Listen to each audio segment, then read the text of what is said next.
Hello दोस्तों, कैसे हैं आप सभी। सामान्य ज्ञान ग्रुप यूट्यूब चैनल पर आप सभी का स्वागत है।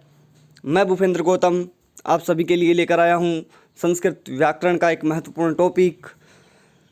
अपन पढ़ रहे हैं अचसंधि, और अचसंधि के अंतर्गत 6 भेद अपने कंप्लीट हो चुके हैं। और आज का अपना जो टॉपिक रहेगा दोस्तों, वो रहेगा पररूप संधि, जो कि अचसंधि का एक भेद है। इसके अंतर्गत अपन पढ़ेंगे आज इसके नियम, अपवाद इसके अंतर्गत जो आते हैं वो, और एग्जाम्पल इसके देखेंगे। मैंने बताया था आपको वृद्धि संधि के अंतर्गत वृद्धि संधि में गुण संधि के अपवाद पाए जाते हैं, पररूप संधि के अपवाद भी होते हैं। तो पररूप संधि अपन यहाँ पे देखेंगे और इसमें भी कुछ अपवाद पाए जाते हैं, तो उन सभी की अपन विस्तृत चर्चा आज करेंगे। तो वीडियो शुरू करने से पहले जिन्होंने चैनल को सब्सक्राइब नहीं किया वो चैनल को सब्सक्राइब करें और बेल आइकन को प्रेस करें, जिससे कि समय समय पर आपको नोटिफिकेशन मिलते रहें। धन्यवाद दोस्तों। तो शुरू करते हैं। अपना टॉपिक है पररूप संधि। पररूप संधि देखते हैं दोस्तों। पररूप संधि करने वाला जो सूत्र है वो है एंगी पररूपम। एंगी पररूपम, ये पररूप संधि करना वाला जो सूत्र है वो है, और ये कहता है आद उपसर्गाद एंगादौ धातौ पररूप में एकादेश है स्यात्। अर्थात आद उपसर्गाद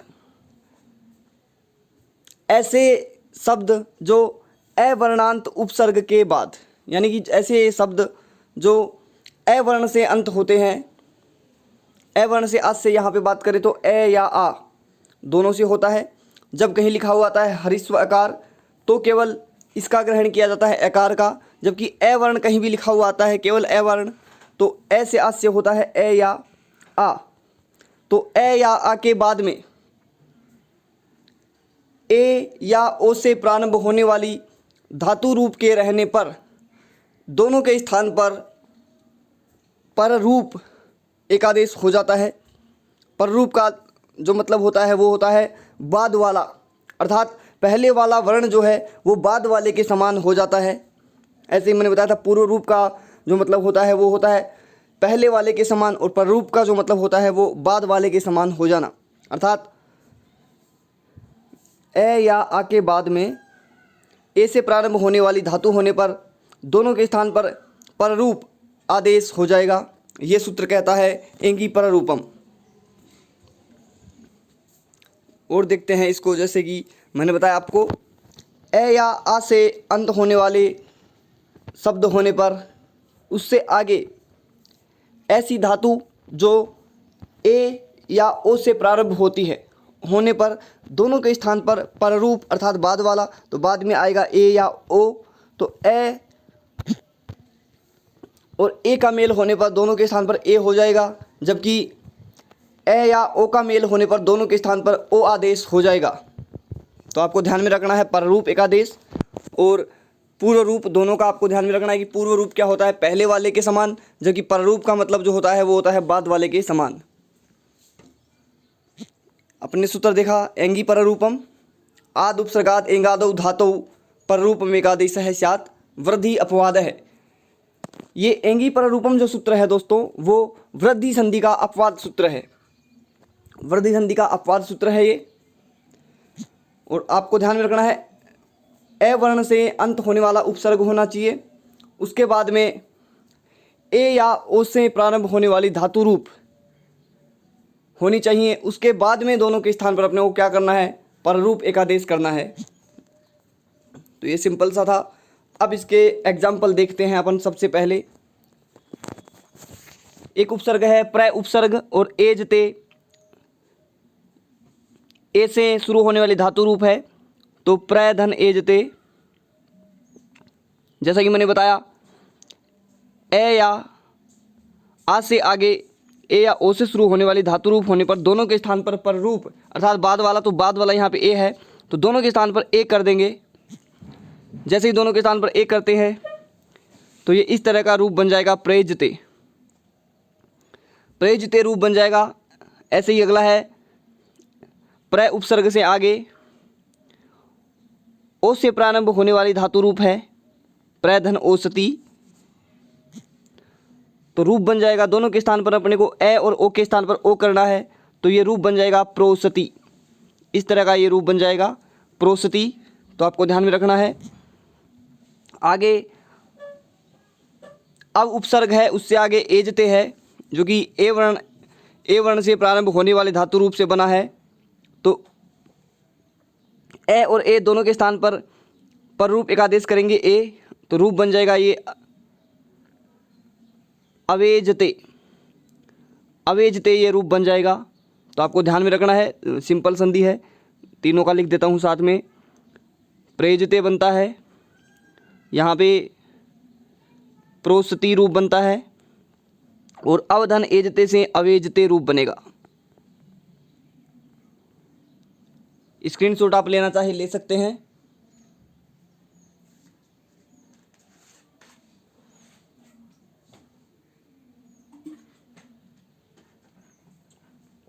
यह आपको ध्यान में रखना है कि ए वर्ण से अंत होने वाला उपसर्ग होना चाहिए और उससे आगे ए या ओ से प्रारंभ होने वाली धातु रूप होना चाहिए, तब पर रूप संधि होगी। आगे देखते हैं इसमें अपवाद। अपवाद है एक सूत्र, अपवाद सूत्र है इसका, सकंदवादिषु पर रूपम वाच्यम। सकंदवादिषु पर रूपम वाच्यम, ये सूत्र कहता है सकंदवादी गण जो है उसमें जो धातुएं पढ़ी गई हैं उनमें टी को पररूप कार्य होता है। तो संस्कृत में क्या होता है, व्याकरण में कुछ गण पढ़े गए हैं, जैसे सकंदवादी गण, चुरादी गण, अजादी गण, इस तरह से, यानी जिस वर्ण से जो गण प्रारंभ हुआ है उसको उसी का रूप दे दिया गया है। सकंदवादी गण, जो सकंदु शब्द से प्रारंभ हुआ है ऐसा गण, जिसके आदि में अर्थात जिसके प्रारंभ में सकंदु शब्द की व्याख्या की गई है, ऐसा गण सकंदवादी गण कहलाया। ऐसे ही अज से प्रारंभ होने वाला अजादी गण कहलाता है। चुर धातु से प्रारंभ होने वाला जो गण है उसको चुरादी गण कहते हैं। तो आपको ध्यान में रखना है, सकंदवादी गण में जो शब्द पढ़े गए हैं उनमें टी को प्ररूप कार्य होता है। और टी के बारे में मैंने बताया था आपको, टी संज्ञा क्या होती है, अचो अंत्यादि टी। जो अंतिम हल वर्ण होता है उसकी टी संज्ञा होती है, और यदि अंतिम अच वर्ण जो होता है उसकी टी संज्ञा होती है, और उससे आगे हल वर्ण होने पर उसकी भी टी संज्ञा हो जाती है। जैसे मैंने बताया था आपको मनस, एक शब्द बताया था मनस। अब मनस में देखें तो अंतिम जो स्वर है वो है ए, और ए से आगे से आ रहा है तो अस, इसकी टी संज्ञा हो जाएगी। भाई टी संज्ञा आपको और ज़्यादा जाननी हो तो पिछली वीडियो में आप संज्ञा प्रकरण वाले में देख सकते हैं। आपको यहाँ पे केवल इतना ध्यान रखना है, सकंदवादी गण में जो शब्द पढ़े गए हैं उनकी टी को पररूप कार्य होता है, अर्थात जो टी है वो अपने से बाद वाला जो उससे आगे का रूप है उसके समान हो जाता है। देखते हैं इसके एग्जाम्पल। जैसे ये शब्द, जो कुछ शब्द मैंने लिखे हैं यहाँ पे, ये सकंदवादी गण में पढ़े गए हैं। सक धन अंधु।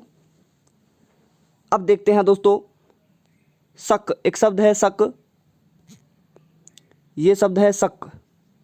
अब यहाँ पे टी की बात करें अपन, तो जैसा कि मैंने बताया आपको कि अंतिम जो स्वर होता है वो टी कहलाता है। यहाँ पे अंतिम स्वर ए है, के अंदर ए है, तो ये टी कहलाएगा। और इससे आगे जो है अंधु शब्द लिखा हुआ है, जैसा ये बताया पररूप आदेश हो जाएगा तो ये टी है, तो टी बाद वाले के समान हो जाएगा। बाद में इसके ए आ रहा है तो इस ए को भी इस ए के समान ही लिख देंगे और रूप बन जाएगा ये सकंदु। सकंधु रूप बन जाएगा। यहाँ पे ये दीर्घ संधि का अपवाद है, ए और ए आ होना चाहिए, लेकिन सकंदवादी गण में पड़ा होने के कारण पररूप एकादेश होगा, ए के स्थान पर ए ही होगा, क्योंकि बाद वाले के समान होगा, आगे इससे ए आ रहा है तो ए को ए ही आदेश होगा, इसलिए रूप बन जाएगा ये सकंदु। ऐसे ही आगे है करकंदु, यहाँ भी वही स्थिति है, कर्क टी ए होगी, और आगे अंधु शब्द है, इससे जस्ट आगे ए आ रहा है तो दोनों के स्थान पर ए हो जाएगा और रूप बन जाएगा ये करकंधु। करकंधु रूप बन जाएगा। ऐसे ही आगे बात करें, हल धन ईसा, हल शब्द है और आगे दिया हुआ है ईसा। जैसा कि आपको पता है इसकी टी होगा ए, टी से आगे ई दिया हुआ है तो इसको ए को पररूप आदेश अर्थात ए से आगे ई है तो ए भी किस में परिवर्तित हो जाएगा, ई में परिवर्तित हो जाएगा। पररूप आदेश अपने को करना है यानी कि बाद वाले के समान, तो ए को ई में परिवर्तित कर देंगे और रूप बनेगा हलीसा। इस तरह का ये रूप बन जाएगा हलीसा। आगे एक और दिया हुआ है मनस, मनस शब्द दिया हुआ है।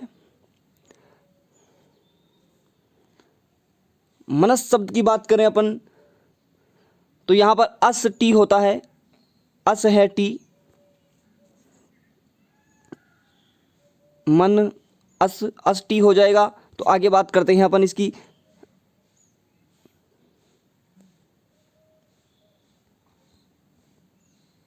अस धन ईसा। अब अपने को पता है टी को अपने को करना है बाद वाले के समान आदेश, तो ये पूरा ही परिवर्तित हो जाएगा किसमें, ई में, और रूप बन जाएगा ये, इसको इसमें मिला देंगे तो कि यहाँ पे आगे बच रहा है मन और यहाँ पे बचेगा ईसा, तो इसको मिला देंगे रूप बन जाएगा ये मनीषा। तो ये आपको ध्यान में रखना है, जो टी होगी उसको बाद वाले के समान आदेश अपने को करना है, दोनों के स्थान पर बाद वाला ही आदेश हो जाएगा और रूप बन जाएगा मनीषा। एक बार और बता देता हूँ, सभी को एक साथ लिख देता हूँ जिससे कि आप स्क्रीनशॉट ले सकते हैं। सकंदू बनता है, ए हो जाता है, यहाँ पे करकंदू रूप बनता है। आगे हलीसा, हलीसा बन जाता है और मनस धन ईसा का बन जाता है मनीषा। तो आपको ध्यान में रखना है इसको कि बाद वाले के समान अपने को आदेश करना है, केवल जो अगला शब्द है उसकी तरह पिछले वाले को कर देना है, केवल इतना ही काम यहाँ पे करना है। टी संधि, टी संज्ञा क्या होती है मैंने आपको बता दिया है। आगे और एग्जाम्पल इसके दिए हुए हैं। सीमंतः, सीमंतः दिया हुआ है तो सीमंतः का जो संधि विच्छेद होता है दोस्तों वो होगा सीम धन अंतः, सीम धन अंतः। इस तरह का ये संधि विच्छेद होगा। ए और ए दोनों को पररूप आदेश करेंगे इस ए को, तो ये ए हो जाएगा, दोनों के स्थान पर एक ए हो जाएगा और मिला देंगे तो रूप बन जाएगा सीमंतः। ऐसे ही आगे बात करें सारंग है तो सार धन अंग है, इस तरह का संधि विच्छेद होता है। वही ए दोनों के स्थान पर ए कर देंगे और रूप बन जाएगा सारंग है। ऐसे ही एक है, इसका जो संधि विच्छेद होता है मृत धन अंड है। उपदा को वृद्धि होता है और मार्त हो जाता है ये इस तरह से, री को वृद्धि होता है आर तो ये मार्त रूप बन जाता है। जो मूल संधि विच्छेद होता है वो तो होता है मृत धन अंडा होता है, लेकिन उपदा वृद्धि करते मार्त रूप बन जाता है और मार्त से आगे अंड है आ रहा है। ए और ए इन दोनों की मिला के ए कर देंगे और रूप बन जाएगा मार्तंड है। तो ये आपको ध्यान में रखना है।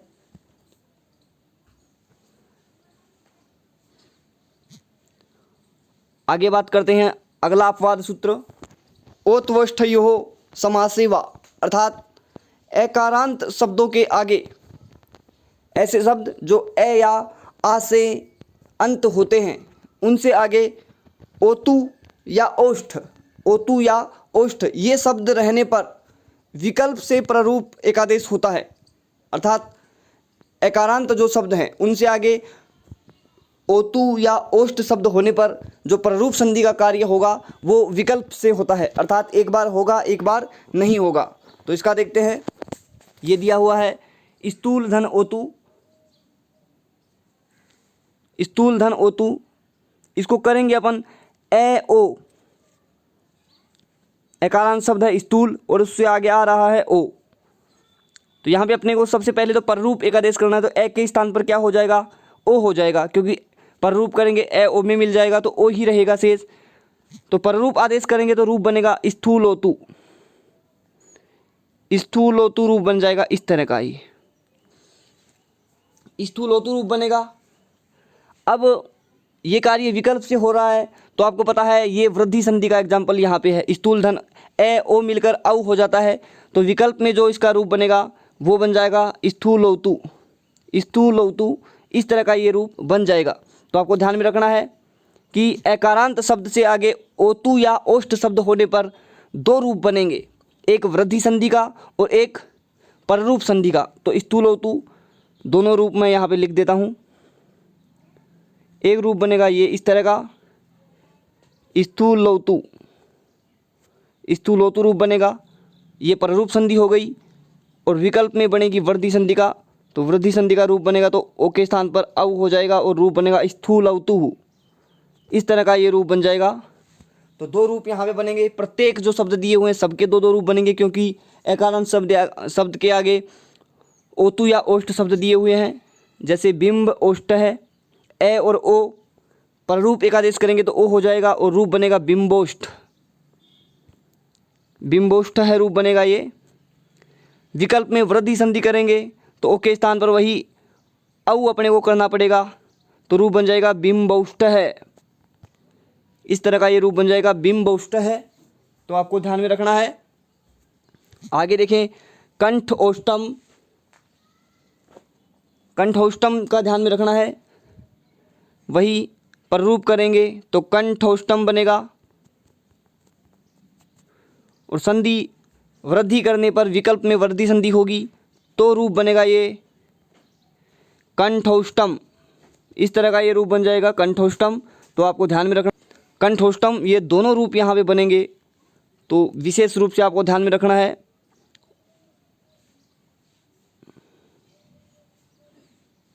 अगला एक और रूप देख लेते हैं दंत धन ओष्टम। यहाँ पे भी वही पर रूप संधि का कार्य होगा। पहले दंतोष्ठम, ए के स्थान पर ओ हो जाएगा तो दंतोष्ठम। इस तरह का ये रूप बन जाएगा। वृद्धि संधि करते हैं विकल्प में तो ओ के स्थान पर औ कर देंगे और रूप बन जाएगा दंतोष्ठम। ये ध्यान में रखना है। दोनों रूप यहाँ पे बन जाएंगे और आप इसको आसानी से कर सकते हैं, कोई ज़्यादा हार्ड काम नहीं है। ओत ओष्ठयो समास सेवा तो दिया हुआ है। अकारांत शब्द के आगे ओतु या ओष्ठ शब्द रहने पर विकल्प से पररूप एकादेश होता है समास कार्य होने पर। तो सिंपल से हैं ये चारों रूप, आपको ध्यान में रखने हैं। इन्हीं एग्जाम्पल में से आपसे पूछा जाएगा। आगे अन्य उदाहरण है, उससे पहले मैं आपको एक बार और पररूप संधि के बारे में पूरा डिटेल से बता दिया है। वैसे एक बार और बता देता हूँ। एंगी पररूपम, जो कि पररूप संधि करने वाला सूत्र है, ये कहता है कि अवर्णांत उपसर्ग, ऐसे उपसर्ग जो ए या आ से अंत होते हैं और उससे आगे ए या ओ से प्रारंभ होने वाली, ए या ओ से प्रारंभ होने वाली धातु रूप के रहने पर दोनों के स्थान पर पररूप अर्थात बाद वाला, बाद में जो वर्ण है ए है तो ए हो जाएगा, ओ है तो ओ हो जाएगा। ध्यान में रखना है। ये मैंने एग्जाम्पल आपको बताया यहाँ पे कुछ इसके। प्रधन एजते, ए और ए के मध्य संधि कार्य हुआ है तो पररूप एकादेश, बाद में जो शब्द है वो ए है तो ए के स्थान पर भी क्या हो जाएगा, ए हो जाएगा और रूप बन जाएगा प्रेजते। प्रेजते ये रूप बन जाएगा। आगे इसी की बात की है मैंने। इसमें एक अपवाद सूत्र आया अपने, सकंदवादिषु पररूपम वाच्यम, अर्थात सकंदवादी गण में जो पठित शब्द हैं उनकी टी को पररूप एकादेश होता है। अर्थात टी का मतलब भी मैंने बताया, अंतिम जो स्वर होता है और उससे आगे यदि कोई व्यंजन वर्ण स्थित है तो उसको भी टी कहा जाता है। और सकंदवादिषु गण में पठित जो शब्द हैं उनकी टी को क्या हो जाता है, पररूप एकादेश हो जाता है। जैसे दिया हुआ है सकंधु, करकंधु, हलीसा, मनीषा, इस तरह से ये रूप बनते हैं। ये कुछ एग्जाम्पल दिए थे मैंने। अब आगे दिया हुआ है ओतोष्ठयोः समासेवा। ये कहता है कि अकारांत शब्द के आगे ओतु या ओष्ठ शब्द रहने पर विकल्प से पररूप एकादेश होता है समास कार्य होने पर। अब देखते हैं स्थूल औतु, यहाँ पर स्थूल धन ओतु दो रूप बनेंगे। एक तो पररूप संधि होगी, ओ हो जाएगा और एक हो जाएगा औ। इसमें कर्मधारय समास होता है, स्थूल औतु में है। कंठोष्टम को देख लेते हैं। कंठ और ओष्ठम यानी कि दो हुए कंठ और ओष्ठ, तो इसमें द्वंद्व समास होता है। दंतोष्ठ, यहाँ पे भी द्वंद्व समास होता है। बिंब और ओष्ठ, यहाँ पे बहुव्रीहि समास होता है। तो ये आपको ध्यान रखना, समास कार्य होना चाहिए। बाकी मैंने आपको जो एग्जाम्पल्स लिखाए हैं यहाँ पे, उन एग्जाम्पल को आप अच्छे से देखें। इन एग्जाम्पल में से बाहर जाने के 1% चांस है। यदि 1% होता है कि बाहर जाता है बाकी 99% यहीं जो मैंने एग्जाम्पल दिए हैं उनमें से आपसे पूछा जाएगा अपवादों के अंतर्गत, क्योंकि मूल एग्जाम्पल हमेशा पूछे जाते हैं और मूल के मैंने कंप्लीट एग्जाम्पल आपको लिखवा दिए हैं। तो आप इनका स्क्रीनशॉट लेकर रख सकते हैं या फिर कॉपी में आप इनको लिख सकते हैं। आगे अन्य उदाहरण देखते हैं अपन। प्रोसति, प्रोसति संधि विच्छेद जो इसका होता है प्रयधन ओसति, इस तरह का होता है प्रयधन ओसति। अब नियमानुसार यहाँ पे वृद्धि संधि होनी चाहिए, ए के बाद में ओ आ रहा है तो औ होना चाहिए, लेकिन एंगी पररूपम सूत्र कहता है अवर्णांत उपसर्ग से आगे ए या ओ से आरंभ होने वाली जो धातु रूप हैं वो होने पर पररूप एकादेश होता है। तो ए के स्थान पर क्या हो जाएगा, ओ हो जाएगा और रूप बन जाएगा प्रोसति। ऐसे ही बात करें अपन आगे तो दिया हुआ है परेलयति, इसको भी देख लेते हैं अपन। परेलयति को भी, परेलयति को देख लेते हैं। इसमें जो उपसर्ग होता है वो होता है दोस्तों परा, परा उपसर्ग होता है। और एलयति ये शब्द है आगे, एलयति, तो आ के बाद में ए है, पररूप एकादेश होगा क्योंकि धातु जो है वो ए से प्रारंभ होने वाली है। आ और ए के स्थान पर क्या हो जाएगा, ए हो जाएगा, मिला देंगे तो रूप बन जाएगा प्रेलयति। ऐसे ही आगे दिया हुआ है अ उपसर्ग है और धातु है ओ से प्रारंभ होने वाली और ओसति रूप बनता है। दोनों के स्थान पर ओ कर देंगे और रूप बन जाता है अवोसति। अस्मन्तक है, ये दिया हुआ है तो इसको भी देख लेते हैं। ये सकंदवादिगण में पठित शब्द है। तो अस्म धन अंतक है, इस तरह का होता है संधि विच्छेद। अस्म धन अंतक है, ए और ए दीर्घ संधि होनी चाहिए, लेकिन सकंदवादिगण में पठित शब्द होने के कारण से पररूप एकादेश होगा और ए के स्थान पर ए हो जाएगा तो रूप बन जाएगा अस्मन्तक है। आगे बात करते हैं अपन पतंजलि की। तो इसका जो संधि विच्छेद होता है वो होता है पतत धन अंजलि, पतत धन अंजलि, ये इसका संधि विच्छेद होता है। यहाँ लिखते हैं इसको पतत धन अंजलि। अब मैंने बताया था कि सकंदवादिगण जो पठित शब्द हैं उनकी टी को पररूप एकादेश होता है। अब यहाँ पे टी देखना है अपने को। टी में होता है कि अंतिम स्वर देखते हैं। ये तय हलंत है इसलिए इसमें स नहीं है, यहाँ पे इसमें ए आ रहा है तो ये टी हो गया। और मैंने बताया था कि अंतिम जो स्वर होता है उससे आगे स्थित व्यंजन वर्ण वो भी क्या कहलाता है, टी कहलाता है। तो यहाँ पे अंतिम व्यंजन वर्ण हो गया तय, तो ये अत यहाँ पे टी हो जाएगा। पतत में जो टी होगा वो अत होगा और टी को अपने को क्या करना है, पररूप एकादेश। तो अत से आगे क्या है, ए, तो ये ए को किस में बदल देंगे, अगले वाला जो ए है इसमें बदल देंगे और रूप बन जाएगा पतंजलि। जैसे टी को निकाल दिया यहाँ से तो ये इस तरह से हो जाएगा पत धन अंजलि, क्योंकि टी अपन ने निकाल दिया है तो इसको मिला देंगे तो रूप बन जाएगा पतंजलि। ऐसे ही कुलटा, इसका जो संधि विच्छेद होता है वो होता है कुल धन अटा। ये कुलटा जो शब्द है इसको देख लेते हैं। अब यहाँ पे टी क्या है, ए टी है, टी को इसमें परिवर्तित कर देंगे और रूप बन जाएगा कुलटा। तो बहुत ही इजी है पररूप संधि। केवल 3 सूत्र मैंने आपको बताए हैं। एंगी पररूपम अर्थात ए या आ से प्रारंभ अंत होने वाले उपसर्ग से आगे ए या ओ से प्रारंभ होने वाली धातु रूप होने पर दोनों के स्थान पर पररूप एकादेश होता है। एक सूत्र बताया मैंने, सकंद्वादिषु पररूपम वाच्यम, अर्थात सकंद्वादिगण जो पठित शब्द हैं उनकी टी को पररूप एकादेश होता है, जिसके मैंने एग्जाम्पल बताए हैं आपको। अस्मन्तक है, पतंजलि, कुलटा, ये सभी। आगे एक और सूत्र में बताया ओथवोष्टयो समासेवा, अर्थात एकारांत शब्दों से आगे ओतु या ओष्ठ शब्द रहने पर विकल्प से प्ररूप एकादेश होता है, समास कार्य आगे होगा। जैसे कि ये 4 रूप बने थे स्तूल औतु, यहाँ पे 2 रूप बनते हैं, वृद्धि संधि होती है। ए और ओ विकल्प से औ करते हैं तो वृद्धि संधि हो जाती है, और एक बार यहाँ पे होती है पररूप संधि। तो ये आपको यहाँ पे ध्यान में रखना है इसको। ये 4 रूप बनते हैं। आप वीडियो को रोक कर आराम से इसका स्क्रीनशॉट ले सकते हैं बाद में, या फिर साथ में कॉपी लेकर बैठें, जिससे कि एग्जाम्पल और डेफिनेशन जो मैंने लिखवाई है उनको आप कॉपी में लिख सकते हैं। बहुत ही ईजी रहेगा आपके लिए, आसान हो जाएगा एकदम से, क्योंकि सभी एग्जाम्पल हो सकता है आपको किसी भी प्रॉपर एक बुक में ना मिले। धन्यवाद दोस्तों।